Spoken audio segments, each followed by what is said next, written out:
Hello दोस्तों, कैसे आप सभी? उम्मीद है अच्छे होंगे। और आज तारीख हो गई है 24 फरवरी 2021, दिन बुधवार। और बात करते हैं आज के मुख्य समाचार और टुडे ब्रेकिंग न्यूज की अपडेट वीडियो में नजर डालते हैं देश भर की तमाम बड़ी खबरों पर। काफी महत्वपूर्ण और काम की खबरें हैं, सो इस वीडियो को ध्यान से पूरा देखते रहिएगा। सीधे बात करें पहले अपडेट में, तो रेलवे की तरफ से अच्छी खबर है दोस्तों। रेलवे 11 स्पेशल ट्रेनें चलाने जा रहा है। इंडियन रेलवे की तरफ से कल ही ट्वीट किया गया और ये अलग अलग रूट पर कौन कौन सी स्पेशल ट्रेनें चलाई जाएगी, तो इसकी लिस्ट भी यहाँ पर दी हुई है। अब एक एक को तो मैं बोल नहीं सकता, आप देख लीजिएगा। बाकी आज से रेलवे जो 11 और ट्रेनों की शुरुआत करने जा रहा है, तो अच्छी बात है रेल यात्रियों के लिए खास करके। और अगली खबर देखिए, 56,000 से ज्यादा लोगों को मिलेंगे नए घर। केंद्र सरकार ने मंजूरी दी है। पीएम आवास योजना को और ज्यादा बढ़ाने के लिए सरकार ने एक नई योजना को मंजूरी दी है। दरअसल सरकार ने पीएम आवास योजना के तहत 56,368 नए मकानों के कंस्ट्रक्शन को मंजूरी दे दी है। और कुल मिलाकर ये गरीब लोगों को अब इससे आसानी से मकान मिल पाएंगे। सरकार का ये लक्ष्य है दोस्तों की 2022 तक कोई भी बेघर नहीं रहे, सबके पास अपना अपना पक्का मकान हो। तो देखते हैं दोस्तों की सरकार क्या वाकई में 2022 तक इस टारगेट को अचीव कर पाती है या नहीं। फिलहाल देखिए आप अगला अपडेट, सुप्रीम कोर्ट की तरफ से एक बड़ा फैसला निकल कर आ रहा है महिलाओं के मायका पक्ष में उत्तराधिकार वगैरह को लेकर। देखिए आप, सुप्रीम कोर्ट का बड़ा फैसला है कि महिला का मायका पक्ष भी परिवार का हिस्सा है। जी हाँ, दरअसल सुप्रीम कोर्ट ने हिंदू महिला के संपत्ति उत्तराधिकार मामले में एक अहम फैसला दिया। कोर्ट ने कहा कि हिंदू विवाहिता के मायका पक्ष के उत्तराधिकारियों को बाहरी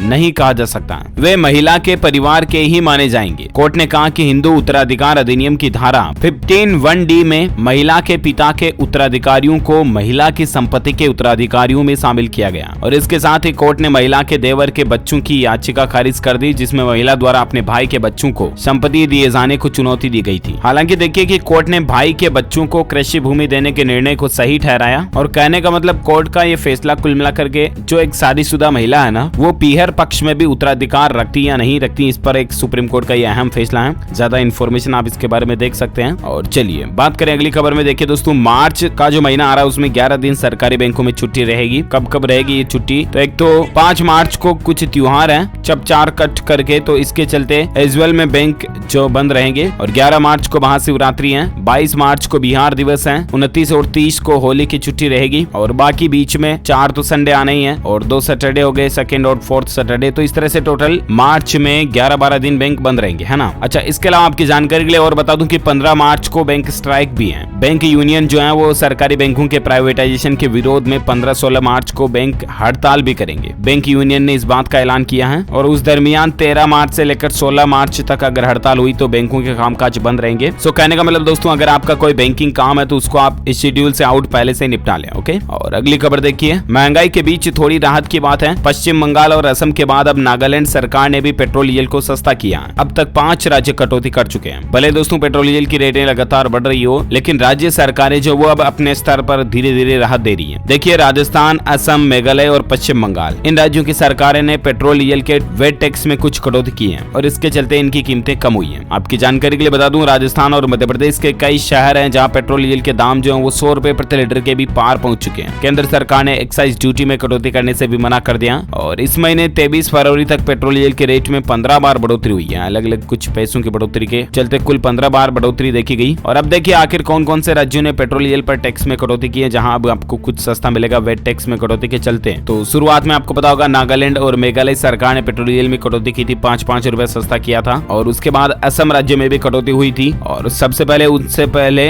राजस्थान सरकार ने जनवरी में ही 29 जनवरी को 2% की कटौती कर दी थी वेट टैक्स में। तो ये 5 ऐसे राज्य हैं, राजस्थान, असम, पश्चिम बंगाल, नागालैंड और मेघालय, जहां पर पेट्रोल डीजल कुछ सस्ता 2-5 रुपए जरूर सस्ता आपको देखने मिलेगा, है ना। और अगली खबर देखिए आप, उत्तर प्रदेश में बढ़ेंगे सैनिक स्कूल। 90 करोड़ की लागत से गोरखपुर में बनेगा सैनिक विद्यालय बनाया जाएगा। शहीद कैप्टन मनोज पांडे स्कूल में बनेगा महिला छात्रावास। जहां यूपी सरकार की एक नई पहल देखिए दोस्तों, उत्तर प्रदेश के गोरखपुर में सैनिक स्कूल खुलेगा। और इसके लिए सोमवार को सरकार ने अपने बजट में 90 करोड़ रुपए का प्रावधान भी रख दिया ऑलरेडी, जब मंडे को यूपी बजट आया था ना उस दरमियान। और अब देखिए आप, यूपी में सैनिक स्कूल खोल करके यूपी के लड़कों में जो मतलब एक देशभक्ति की भावना जगेगी, अच्छी बात है। ज्यादा से ज्यादा लोगों को आर्मी में भर्ती होने की मतलब एक ख्वाहिश आएगी। और इसके अलावा यूपी सरकार की और एक नई पहल ये भी है कि अब डिग्री के लिए आपको दूर नहीं जाना पड़ेगा। योगी सरकार जो है वो हर मंडल में बनवाएगी स्टेट यूनिवर्सिटी। 200 करोड़ से होगा 51 डिग्री कॉलेजों का निर्माण। जी हाँ, दरअसल दोस्तों उत्तर प्रदेश सरकार ने बजट में ये भी प्रावधान रख दिया ऑलरेडी, जिसका फायदा खास करके स्टूडेंट्स यानी कि छात्र छात्राओं को होगा। यूपी के हर मंडल में एक राज्य विश्वविद्यालय की स्थापना की जाएगी। वहीं 200 करोड़ रुपए की लागत से प्रदेश के राजकीय महाविद्यालय विश्वविद्यालयों की सूरत भी बदलने का काम योगी सरकार करने जा रही है। 170 सरकारी डिग्री कॉलेजों की सूरत भी बदल जाएगी। तो ये योगी सरकार की वाकई में एक अच्छी पहल भी है। और चलिए साथ ही अगली खबर देखिए आप। गुजरात में आपको पता होगा कल ही निकाय चुनावों के जो नतीजे आए उसमें बीजेपी की बम्पर जीत देखने को मिली है। कांग्रेस बेदम रही और आम आदमी पार्टी का भी कुछ दम दिखाई दिया। जी हाँ, दरअसल गुजरात में 6 नगर निगमों के नतीजे रुझान ये साबित कर दिए हैं कि प्रधानमंत्री नरेंद्र मोदी के गृह राज्य में अभी भी भगवा दल का सिक्का चल रहा है, यानी कि मोदी को अभी भी गुजरात के लोग जो है काफी दिल से चाहते हैं। कल ही चुनावी नतीजों में इस बात का पता चल गया, क्योंकि बीजेपी के सामने सारी पार्टियां जो धराशायी हो गई थी, सभी 6 महानगर पालिका में भगवा पार्टी की जीत सुनिश्चित हुई है। हालांकि आम आदमी पार्टी का भी गुजरात में उदय देखा गया, ओवैसी की भी एंट्री हुई थी, लेकिन 6 के 6 नगर निकायों में भाजपा को जीत मिली। भाजपा को 576 में से 489 सीटें मिली। कांग्रेस सिर्फ 8% सीटें जीत पाई। ये देख सकते हैं इस तस्वीर में आप कुछ पुराने डेटा भी 1995 से 99 के और 2020-21 के डेटा भी। कल जो अलग अलग महानगर पालिकाओं में चुनाव हुए ना, अहमदाबाद, सूरत, वडोदरा, राजकोट, जामनगर, भावनगर, इन 6 नगर निकायों में किस किस राजनीतिक पार्टी को कितनी कितनी सीटें मिली हैं कुल सीटों में से, तो इसकी पूरी लिस्ट यहाँ पर टेबल में दी हुई है। तो आप देख सकते हैं इस तस्वीर में। ओवैसी को गुजरात में कुल 7 सीटें मिली, निर्दलीय 4 रहे, कांग्रेस को 55 मिली और आम आदमी पार्टी को 27 मिली है। भाजपा को कुल 483 सीटें मिली है, जो कि वाकई में एक दमदार जीत है। और ऐसे में कल ही गुजरात निकाय चुनाव में जीत के बाद जेपी नड्डा ने बीजेपी के बहुमत को बताया पीएम मोदी की नीतियों में जनता के भरोसे की जीत। और यहाँ तक कि पीएम मोदी ने भी गुजरात के लोगों का शुक्रिया अदा किया। कल ही चुनाव नतीजों के बाद पीएम मोदी ने ट्वीट करके कहा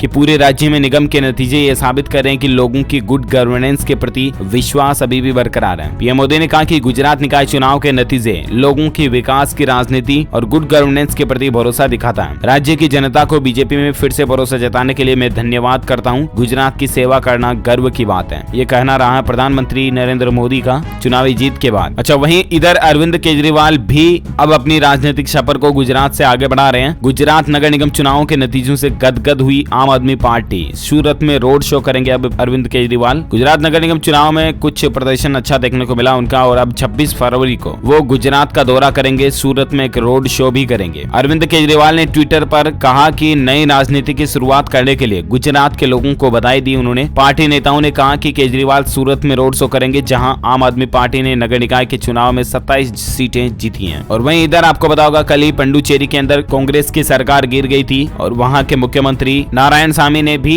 विश्वास मत खोने के बाद इस्तीफा दे दिया था, राइट। तो कहने का मतलब पंडुचेरी में कांग्रेस का सुपड़ा साफ होने के बाद अब देखिए 2 दिन बाद पीएम मोदी करेंगे वहां का दौरा। 1 मार्च को वहां पर अमित शाह भी जाएंगे। दरअसल पंडुचेरी में 1 दिन पहले ही कांग्रेस की सरकार गिरी है और इसके बाद वहां राजनीतिक हलचल तेज हो गई है। पंडुचेरी में कांग्रेस डीएमके गठबंधन की सरकार गिरने के बाद बीजेपी ने विधानसभा चुनाव की तैयारियां शुरू कर दी हैं और इसके मद्देनजर प्रधानमंत्री नरेंद्र मोदी 2 दिन बाद राज्य का दौरा भी करने वाले हैं। और इसके अलावा केंद्रीय गृह मंत्री अमित शाह भी 1 मार्च को राज्य का दौरा करेंगे। तो ये कुछ चुनावी और पॉलिटिकल बातें और चर्चाएं चल रही हैं। अब अपन ज्यादा पॉलिटिकल बातें नहीं करेंगे, वरना आप ही तो कहोगे कि यार डीएलएस भाई फिर दूसरे न्यूज चैनलों में और डीएलएस न्यूज में फर्क ही क्या रहा, है ना। तो सीधे अपन वापस आते हैं मुद्दे की और काम की खबरों पर। अपडेट देखिए, आपके इलेक्ट्रिक व्हीकल की बड़ी डील देखी गई है। अमेजॉन और महिंद्रा कंपनी ने एक दूसरे से हाथ मिलाया और इससे ग्राहकों को बड़ा फायदा होगा। जी हाँ, दरअसल पेट्रोलियल के रेट जिस तरह से आसमान की ऊंचाइयों पर हैं, सिर्फ एक ही रास्ता कि देश में अब ईंधन का कोई दूसरा विकल्प हो, और जो कि इलेक्ट्रिक गाड़ियां ही हो सकती हैं फ्यूचर का ईंधन। इसलिए भारत में ई मोबिलिटी को भी बढ़ावा मिल रहा है और इसी सिलसिले में कल ही अमेजॉन और महिंद्रा कंपनी के बीच एक बड़ी डील का ऐलान हुआ। जी हाँ, दरअसल इलेक्ट्रिक गाड़ियों को लेकर तेजी से बढ़ते क्रेज को देखते हुए अमेजॉन इंडिया और महिंद्रा इलेक्ट्रिक के साथ साझेदारी हुई है। और कहने का मतलब कुल मिलाकर के अमेजॉन जो प्रोडक्ट्स की डिलीवरी के लिए इन इलेक्ट्रिक गाड़ियों का इस्तेमाल करेगा, महिंद्रा की बनी हुई इलेक्ट्रिक गाड़ियों का इस्तेमाल होगा अमेजॉन की प्रोडक्ट डिलीवरी में। और ये एक शुरुआत भी होगी बड़ी इलेक्ट्रिक इंडस्ट्री को शुरू करने की भी,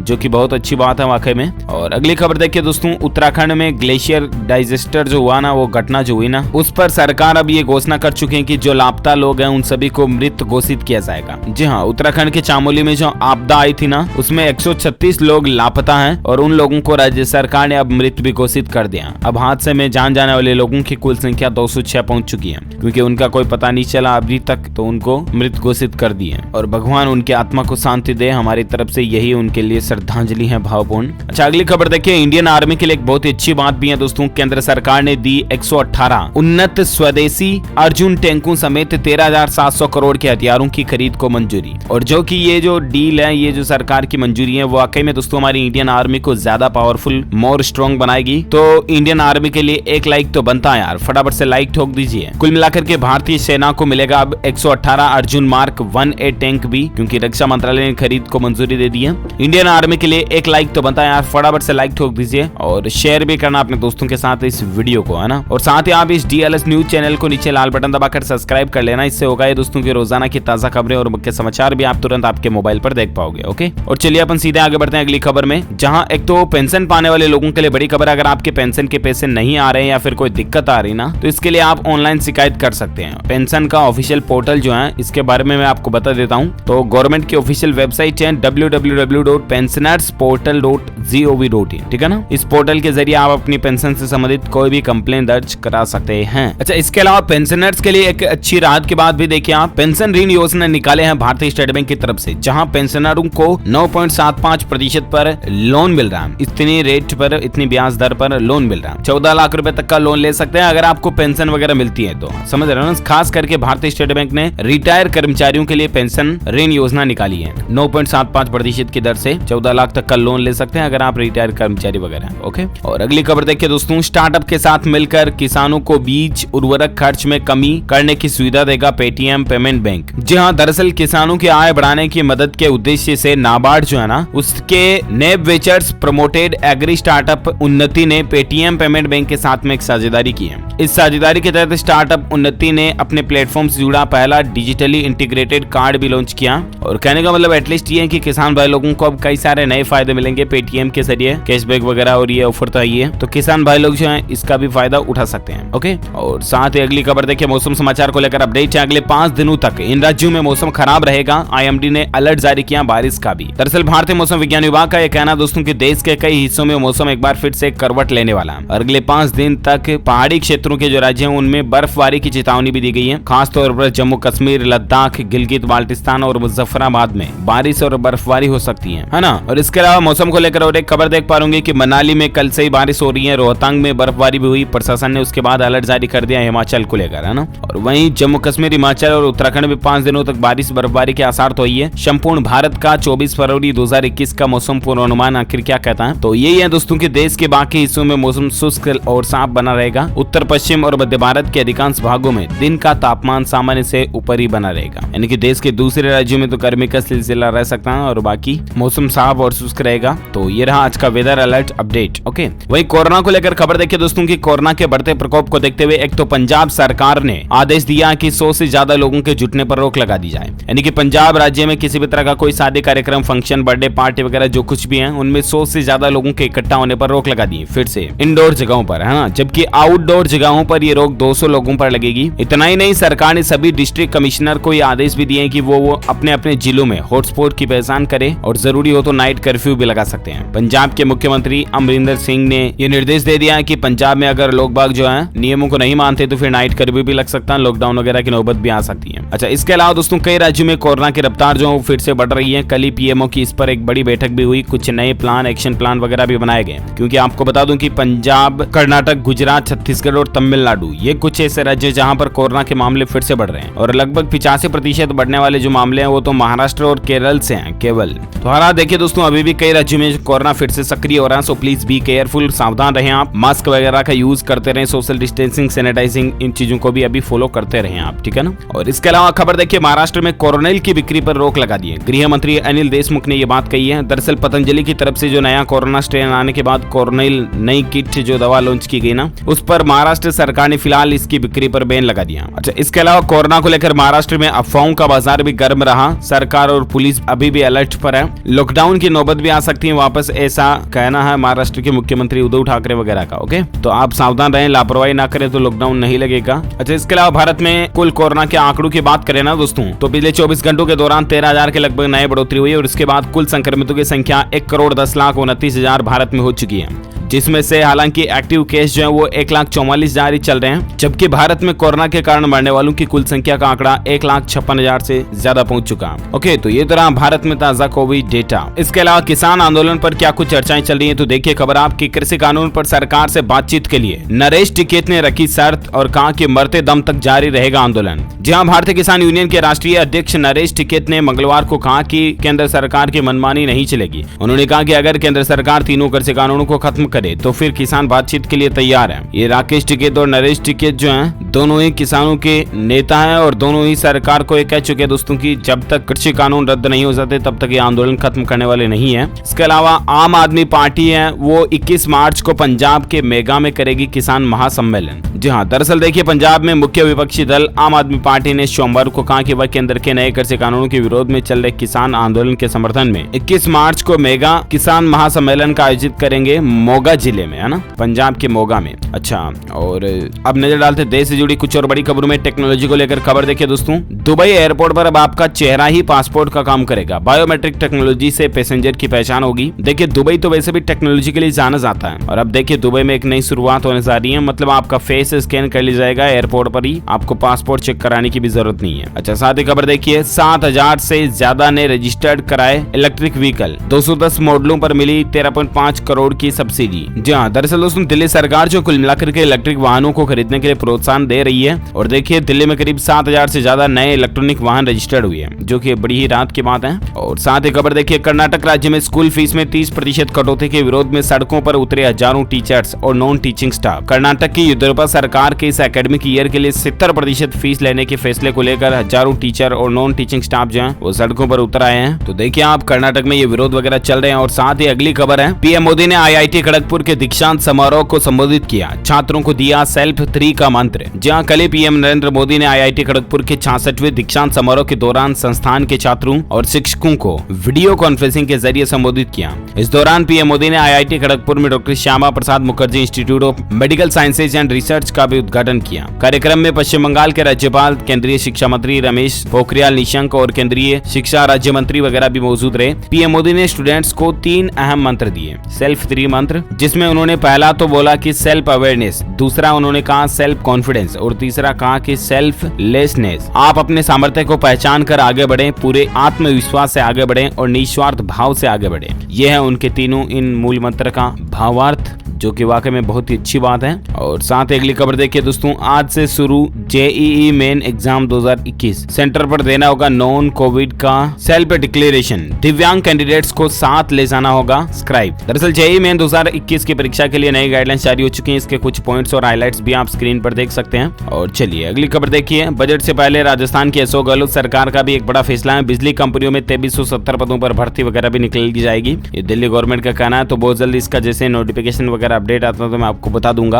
DLS न्यूज के माध्यम से। फिलहाल एजुकेशन को लेकर और एक खबर देखिए, एग्जीक्यूटिव ट्रेनिंग के पद पर रजिस्ट्रेशन की प्रक्रिया शुरू हो चुकी है। NPCIL careers.co.in पर ऑनलाइन अप्लाई कर सकते हैं। ओके, और साथ ही अगला अपडेट देखिए दोस्तों, भारत ने दिखाया बड़ा दिल, अपने आसमान से दी इमरान खान को श्रीलंका जाने की इजाजत। जी हाँ, पाकिस्तान के प्रधानमंत्री इमरान खान को मोदी सरकार की तरफ से बड़ी राहत मिली है। समाचार एजेंसी NI के मुताबिक सरकार ने इमरान खान की फ्लाइट को भारत के एयर स्पेस में उड़ने की इजाजत दे दी है। इमरान खान 23 फरवरी को श्रीलंका के दौरे पर जा रहे हैं। अगर उनकी फ्लाइट को भारत के एयर स्पेस से जाने की इजाजत नहीं मिलती तो फिर उन्हें लंबा चक्कर काटना पड़ता। तो ये कुल मिलाकर के भारत की दयागिरी जो आप देख सकते हैं, कितना भारत दयाशील है। इसके अलावा पीएम मोदी का ये कहना दोस्तों, कल ही उन्होंने कहा कि सरकार का यह लक्ष्य है साल 2025 तक हमारे देश को टीबी की बीमारी से मुक्त कर दिया जाएगा। टीबी बिल्कुल खत्म कर दी जाएगी देश से। तो ये भी सरकार की अच्छी प्लानिंग है। ओके दोस्तों, इस वीडियो में आज दिन भर की तमाम बड़ी खबरें, मुख्य समाचार, हेडलाइंस न्यूज का अपडेट वीडियो यहीं फिनिश होता है। वैसे आप मुझे नीचे कमेंट करके जरूर बताएगा कि